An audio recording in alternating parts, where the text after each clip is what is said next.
It will depreciate in value fairly quickly, but hold on to it and look after it, and you will have a classic of tomorrow.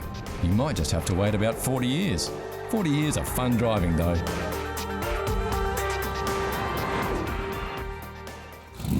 So you've always dreamed of owning a Formula One race car, tearing around the track at 200 miles an hour.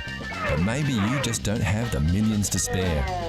So it's time to look for something a little more practical that will still fuel your high-octane dream, like a Porsche 911. Yeah.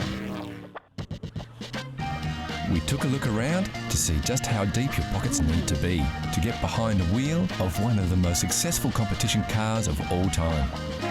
Since its introduction in 1963, the Porsche 911 has undergone continuous development, but the basic concept has remained the same, with its rear-engine design and independent rear suspension.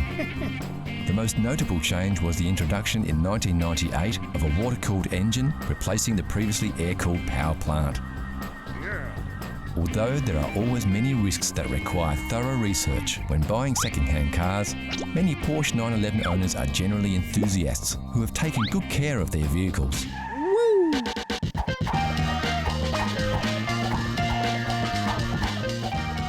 We went shopping for the 1969 model, like this slick black speedster, for around $30,000 or £18,000.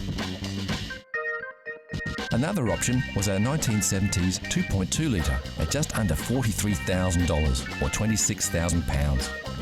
A tad more pricey, but worth every penny after being fully restored to its original pristine condition, this 1969 White Dazzle was fetching around $60,000 or £37,000. With so many of these elegant beauties available throughout the market, you'll be sure to find that thrill ride you've been looking for without costing you the earth. So how well did you go with your first peek? How well did you know your chrome? Here's a quick update. Did you guess it right away, or are you still pondering? Take a look at these shots. We're showing you a little more of the car here, so you should be able to pick it. The answer is coming soon.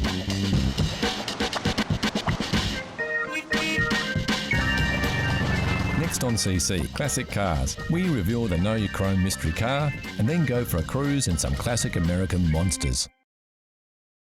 So how well did you know your chrome? If you said it was a Maserati Merak, you would be right.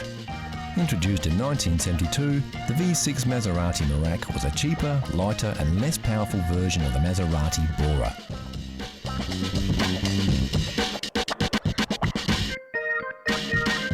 With a lower weight ratio and better weight distribution, the Merak may have had less power, but it handled far better than its V8 counterpart. Ladies, Gentlemen, the magic of the past doesn't last. what we want to see Is the magic of the present. The new Oldsmobile.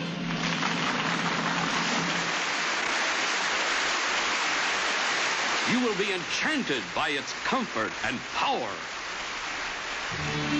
In this car, you feel like everything's coming up roses.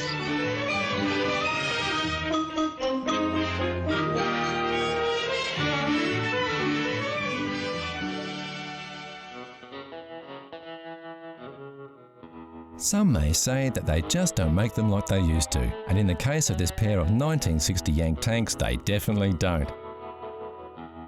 Oldsmobiles were produced from 1949 until 1999 as a division of General Motors, and from 1950 to 1974, the 88 was the division's top-selling line.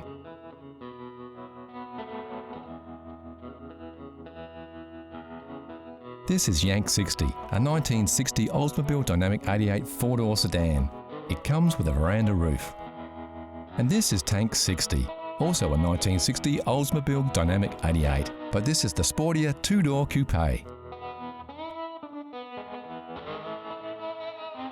Both Yank and Tank are fourth-generation 88s and the pride and joy of father and son team John and Scott Clisby.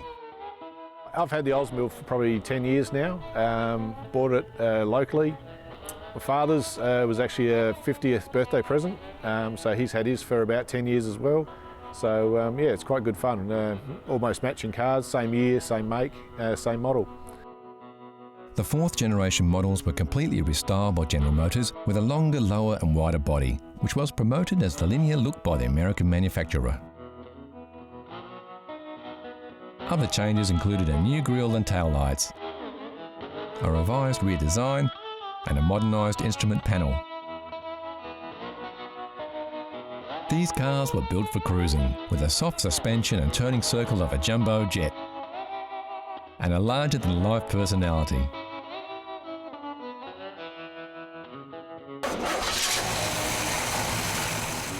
Under the hood, both these beauties are powered by the same 371 cubic inch rocket V8 that was carried over from the 57-58 models and came as standard on all dynamic 88s of the year. While many cars of the time feature bigger and sharper fins and tons of chrome, the fourth generation 88s featured a more subdued look with subtle oval fins and much less chrome.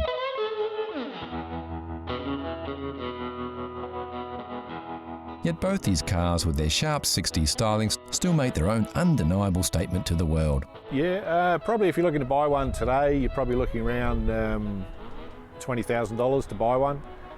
As far as worldwide production figures, I think they only made around the 50,000-60,000 for the year. So again, it's not a huge volume, but yeah, a few of them have still survived and a few are still going.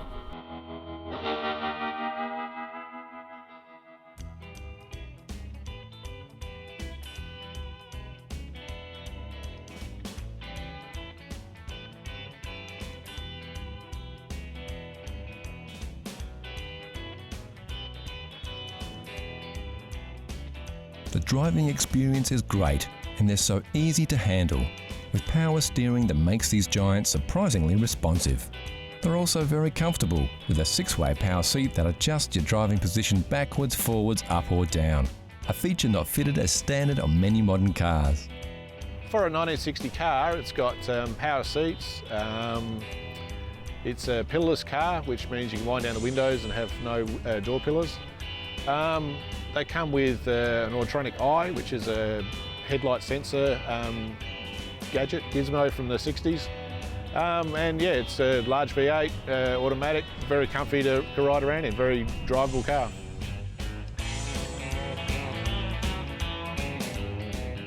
As far as maintenance goes, most of the drivetrain is American and available. Body parts are a bit harder to find, and you'll need to source those from the States if you have to. Of course, these parts are getting harder to find even in the US, as stock thins out after half a century of bumps and dings.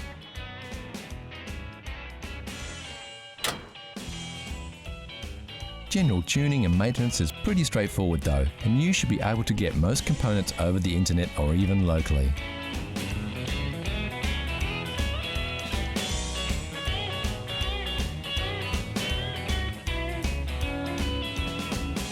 The great thing about owning any classic car is that the running costs are about the same as a new car. Yep, they sure don't make them like they used to, but at least, with a few classics still doing the rounds, the good news is that they don't have to. So what does Scott think is the best thing about being the owner of an Oldsmobile Dynamic 88? Oh, it's just a cool car to cruise around in. You know, you get lots of looks, people always stopping, asking questions about it, and yeah, it was just a classic car that you know, if I look after it, it's one of the few cars I'll actually appreciate over time and become more and more collectible.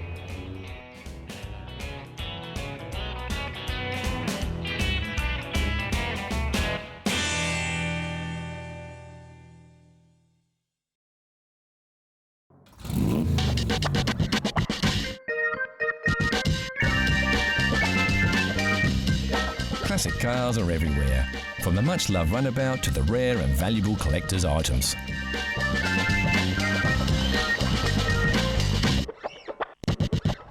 One thing we all agree, there's nothing better than a classic, like this stunning Jaguar sports car that was once owned by Hollywood tough guy Steve McQueen, or this Rover P6, voted the very first European car of the year.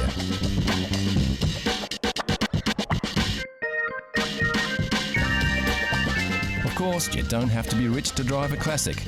You just have to love classic cars.